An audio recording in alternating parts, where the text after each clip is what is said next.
What is going on, guys? Good morning from the East Coast. If you guys are on the West Coast, oh, whoa, good afternoon from the East Coast. Good morning from the West Coast if you guys are West Coast. We have a CSGO slate to break down. First, I'm going to go over a couple of things. First and foremost, the most popular sport, League of Legends, as of right now, has approached 2/3 of fandom as the NBA, which means that the contests are 2/3 of the way of being just as filled up as the NBA contests were at full swing during the season. That is insane.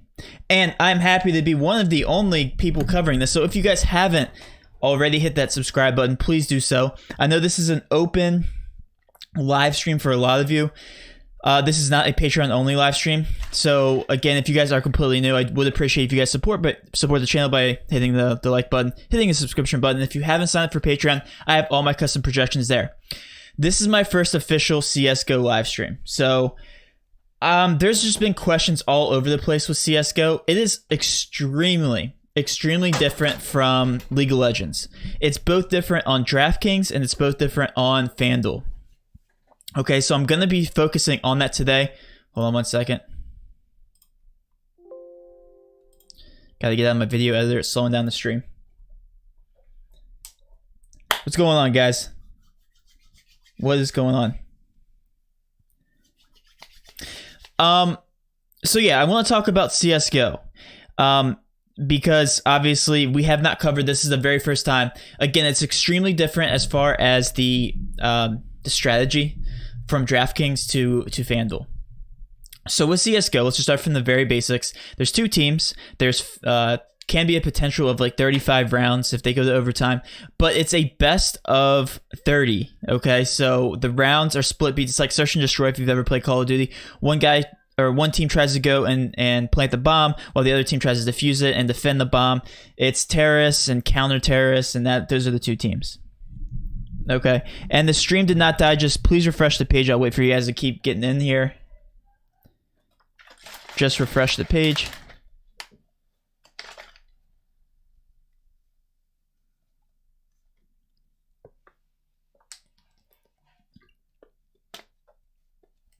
Refresh.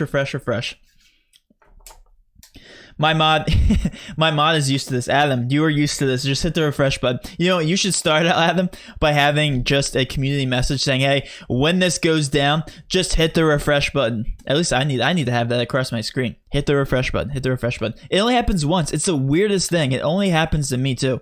I don't know what the deal is. It might be the influx of all the people joining at the same time. I have no idea. But guys, just hit the refresh button. I'm not drinking vodka. I'm drinking a BCA, or whatever, however the thing is that I don't know what you call it, but it gives you energy. It's like pre-workout almost, except it's more for focus, and it's healthy. So anyway, let's go ahead and jump right into the slate. If you guys haven't already given my League of Legends video a watch, I just posted it for League of Legends tonight. Again, the rosters aren't available yet, so do not take that video and go make your lineups. You have to make sure you have the starting lineups first. Like, we don't know if a couple of those people I recommended are actually going to play or not. Okay. Yeah, hit the refresh button, t-shirt. I should definitely have that. All right, refresh. Everybody's in here, right? All right. So as I was saying, two teams. You guys watch. For you people who haven't watched CSGO, CSGO is very fun to watch. I think it's more fun than League of Legends, in my opinion. I like it because I like first-person shooters. But there's two teams. One team is offensive, and they start out for the first 15 rounds. They try to attack the defense, and they try to plant the bomb while the other team tries to defend their bomb site. It's pretty self-explanatory. But there's 5 people on each team, okay? Here's where the difference is from a DFS perspective, okay? In League of Legends, let's focus on League of Legends since we know that sport more so than CSGO, at least the majority of us do. When you win a game for League of Legends, not only do you get extra point bonuses for actually winning, like a 2-0 bonus sweep, but every kill that you're involved in, you get extra points for. And it's so snowballed for League of Legends that your team gets so much more points DFS-wise for killing. For CSGO, it is not like that at all. For CSGO, I like to compare it to something like the NBA.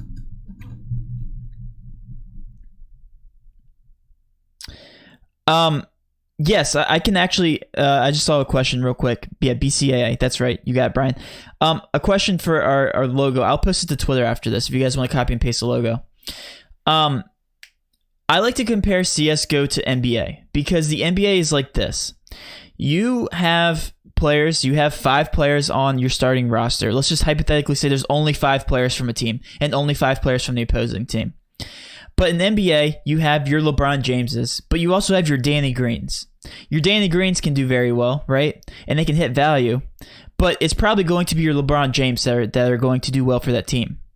And it's usually correlated success for each player is usually correlated based on how well the team does overall. If the Lakers win, then they're probably going to score more points. But it's not always like that. You might have another superstar from another team that does very well, that does probably better value-wise than the people on the Lakers. Okay? That's the way CSGO works. You have to look at the value players, and it's more so it's more independent scoring-wise from a DFS perspective than it is League of Legends. League of Legends is just like baseball, where CSGO is just like NBA as far as DFS. Now, on FanDuel, I'm lying to you right now. On FanDuel, CSGO is just like League of Legends in that aspect because you get so many point bonuses for your team doing well that it actually correlates to taking team stacks. You can take team stacks in DraftKings. You can. But it's only because I said that one thing with like LeBron James and Danny Green doing well. They have a higher probability of doing well because their team won. Yes, you get point bonuses at the end of DraftKings rounds, but it's only based on the amount of rounds that your team wins. Okay, so let's just say that your team wins in 25 rounds. You get a 5-round added bonus to your score, but you could hypothetically extend the game all the way to 30 rounds, and you could get kills and assists that might outscore that point bonus. So really, this just benefits the players that are doing well. And it's literally that straightforward. You have to take the players that are going to do well outright. It doesn't matter as far as your team success. As long as that player on that team is doing well, you take them, okay? So as far as that comparison goes, does that make sense to you guys? Yes or no?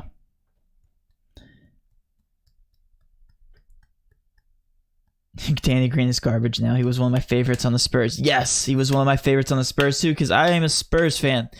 But yeah, do you guys get my comparison as far as the NBA and CSGO and baseball and League of Legends?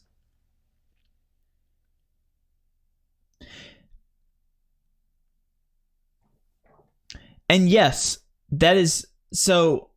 When a team 2-0s, the opposing team does not get the added bonus. They get a smaller bonus, but it's only to it's like a 15-round bonus. When your team wins outright, you get a bonus. Oh, wow. Okay, we're getting a bunch of spams. You get a bonus, but again, it's only if your team wins. And again, the bonus usually doesn't outweigh your team. If your team does well, if that player does well, or if the team does well, but the player does bad in that team and they get an added bonus, it really doesn't change. It doesn't change that much, okay? You usually want to target the good players from bad teams. You want to target the good players from good teams. But more importantly, usually it's correlated with the good teams. You obviously want to take the good players from the good teams, but it's not always the optimal stack. So that's why I say the optimal stack is usually for these small slates. It's going to be it could be a 3-3. It could be a 3-2-1 because you might want to take a good player from a losing team. It could be a 2-2-2. Again, I know it sucks. It sucks because I can't give you a straight answer on the stacking, but that's the way it works.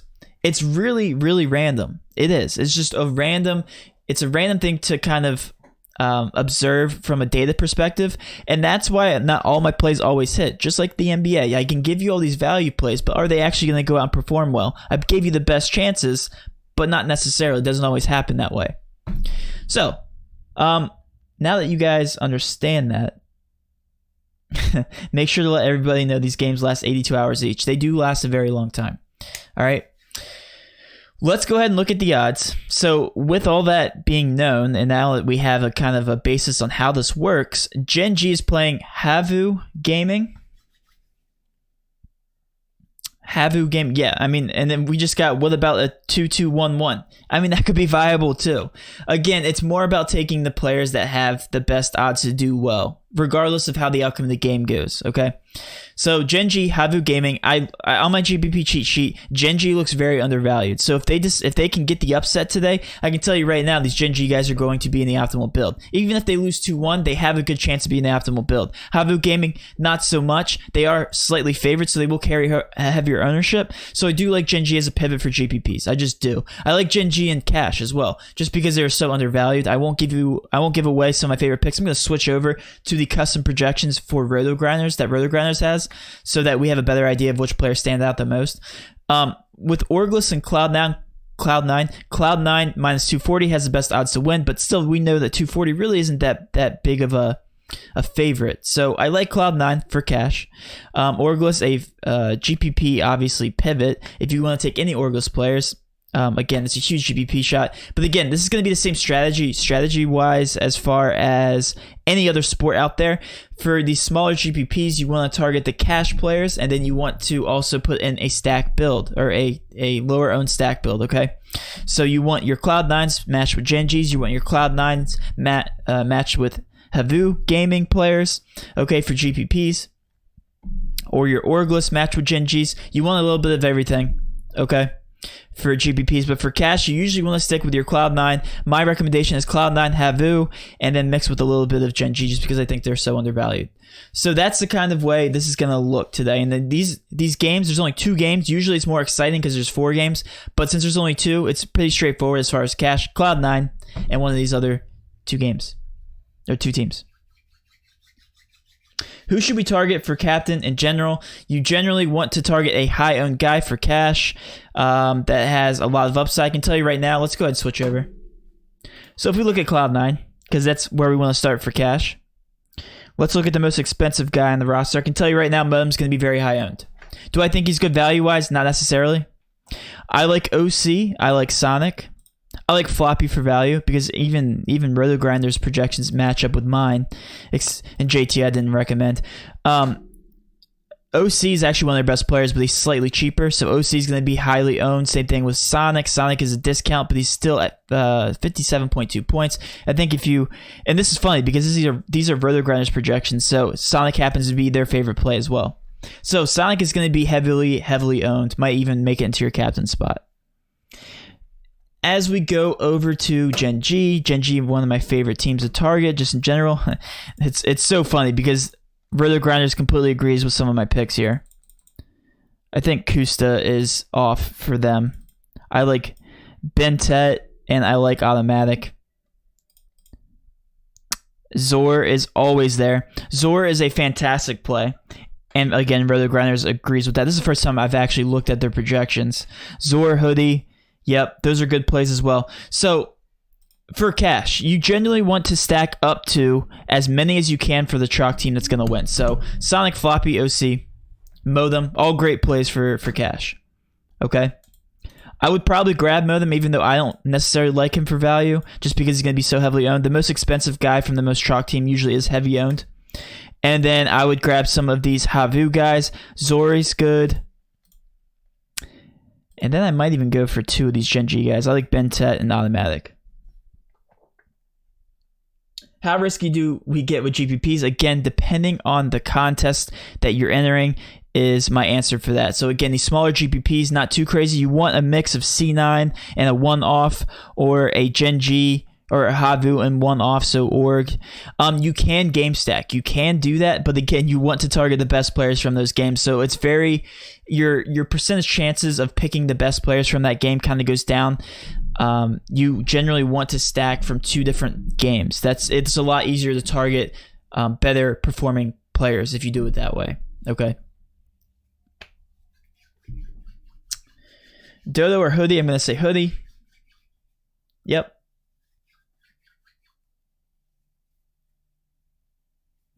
And let me go to Org, give you some of my favorite plays. Again, my Patreon members know my favorite stack, so I won't give it away.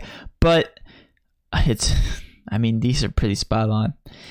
I do like Ye. I think Wardell's my favorite from ORG if you want to go that route. I like Infinite. But yeah, so that's how you attack these CSGO slates. Again, it's just dependent on, it's very random. It's fun to watch. However, from a strategical standpoint for GPPs, again, you want to get crazy by selecting, like, ORG guys are all going to be lower owned than all of these other guys. Gen G might be even lower owned. I really like Gen G. I'm high on Gen G today. And again, C9 is going to be heavily owned. So smaller GPPs, pair C9 with a one-off and move on from there. For these big GPPs, feel free to pair ORG guys with Havu, ORG with Gen G, and again, you'll be in for a takedown. 2-2-1 stat or 2-2-1-1 stackers. 2-2-1-1 stacks are viable. A 2-2-2 stack is viable. A 3-3 stack is viable. And my favorite one is a 3-2-1 stack. I think I found the most success from those stacks in these small slates too. Favorite GPP captains. What is the player for leverage? All right, so what is a player for leverage? Are you talking from an ownership standpoint?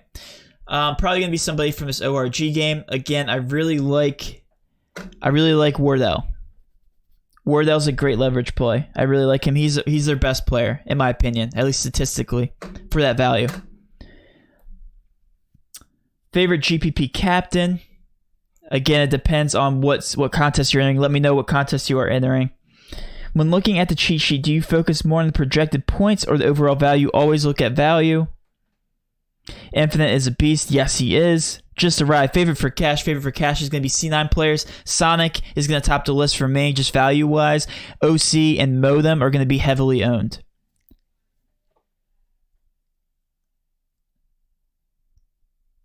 Hoodie is a captain in GPP. Wrong team. Depends. I would put Hoodie in there if you're going to be getting in. It sounds like you're going to be doing a Havu stack here. Yeah, I mean, they're going to be. I would get Hoodie, Zori from Havu. I would get Hoodie and Zori, and then I would get, for a small GPP, C9, I would target Sonic again, OC. And then my one-off might be a Gen G guy because I like Gen G tonight. Bentet, again, one of my favorite plays. Slowy's good. Slowy's not bad.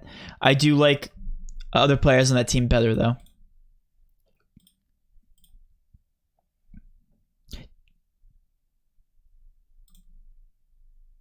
Yeah, Zore is my favorite. He's a beast. All right, so I'm going to go ahead and start making my lineups, but I wanted to pop on here and I wanted to give you guys some CSGO insight and how it kind of works, because I've been getting so many questions, and like people have come back to me and saying that stacking doesn't work sometimes. Yeah, you're right. It doesn't work sometimes. Just like in the NBA, stacking a team doesn't work. You're looking for the best value overall on the slate. That's how it works, okay? So again, hopefully this video did help, guys. If this live stream did, please hit that subscription button. Again, we'll be rolling out some more CSGO content. I know that today the contests kind of lack in size just in general. There's not that many contests out there. CSGO, League of Legends is tonight, but there's nothing in between. This is only a 2-game slate, so I'll be watching it with you guys. Hopefully you guys did enjoy this video, and I'll be getting off and be looking at some last-minute questions here. Enter the dollar GPP with 595 people. So yeah, you might want to get crazy. So you might want to go ORG. I like Wardell. I like Wardell at captain. If you want to get really crazy, you can put Ye in there. So captain spot.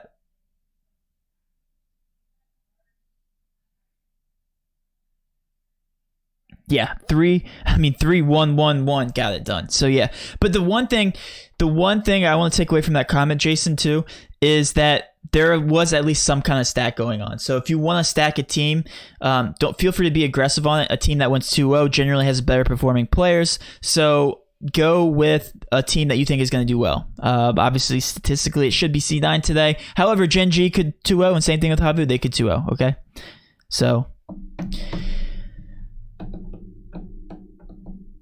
So captain spot for GPP is best value. I don't know what you mean. Oh, you're saying the best value in general you want to put in your captain spot? It depends, man.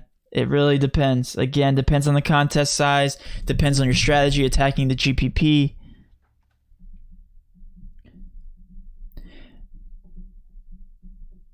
You're welcome, man. Absolutely. Glad I could help. And I know, like, I generally have a better strategy for League of Legends, but for CSGO, it really is random. When you're putting in GPPs, you want to start with some kind of stack, and then you want to come back with other players. So, like, when I'm making my GPP lineups, I say I want at least a certain player in my settings. I want at least 3 of a team in my settings. I said that completely wrong. 3 of a team in my settings, and then I let the building do the rest, okay, based on my projections. So, like Jason said, that could result in a 3-1-1-1 or a 3-2-1 or a 3. Is there any other combination? No, there's no other combination. Or it could result in a 2-2-2, okay? So, no, you are wrong. I got the edge, and I'll be posting it to Patreon, okay? At least right now. I have to see what the final rosters look like, because that does change things just a little bit. And the lines are not done moving yet for League of Legends. I can tell you that right now. So again, I'm working on the Patreon sheet. It should be up at some point later today. Of course, I want to get the rosters before I recommend anything.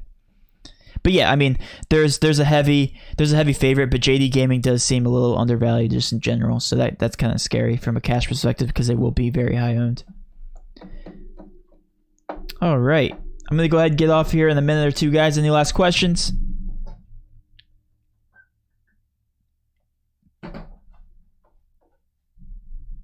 I'm going heavy yellow. You cashed last night, so no, right? I think your lineup was pretty chalky. Yeah, oh, also, guys, if you want to rewatch the live stream that I posted last night, it's available for public members, so all the information is stale, but it's about how to approach every slate. You can grab ownership projections from Roto Grinders. You can grab top stack percentages from other places. However, I have all that on Patreon.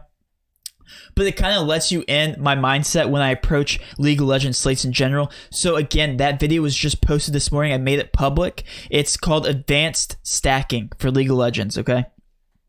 It's in my DFS 101 playlist. I believe it's on my recent uploads, so you guys should have access to it. It's about an hour long, so a lot of information. If you guys are looking to play the slate tonight for LPL, give that a watch, and I promise you won't be disappointed, because there's so many questions my Patreon members asked that were great questions, and questions I didn't even think of. It pretty much covers all the bases as far as stacking for League of Legends and really how to leverage against the field, because that is how you do it for DFS for League of Legends.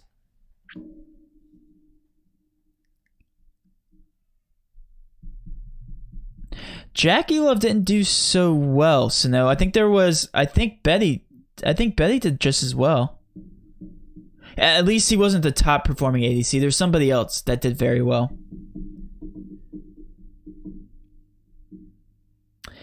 Jason just gave some good insight.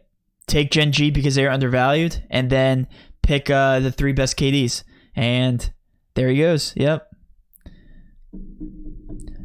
It's just funny, because when you say something that simple, Jason, it's funny, because then Gen G can turn around and get 2-0'd, and it just all goes out the window. I tell you what, CSGO is frustrating. It is frustrating from a DFS perspective. It really is. All right, guys, I'm going to go ahead and get off. Thank you for tuning in. Of course, we have a lot of esports to cover in general. I posted a video on League of Legends. Feel free to give that a watch. And I will be probably going live before lock for Patreon members tonight. If you already signed up, please do so. And with all that being said, guys, let's cash.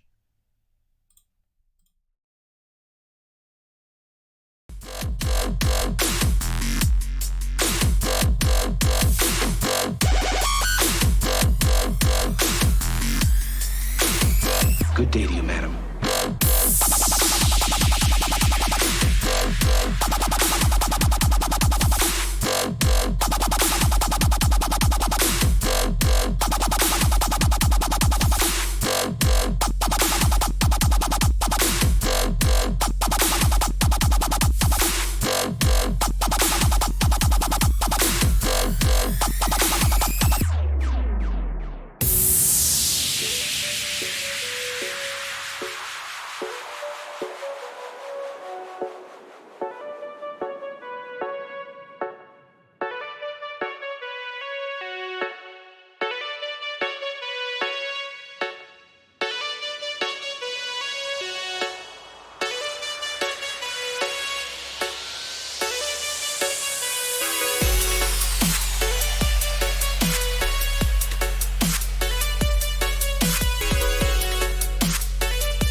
rat. Gnaw that thing off your face.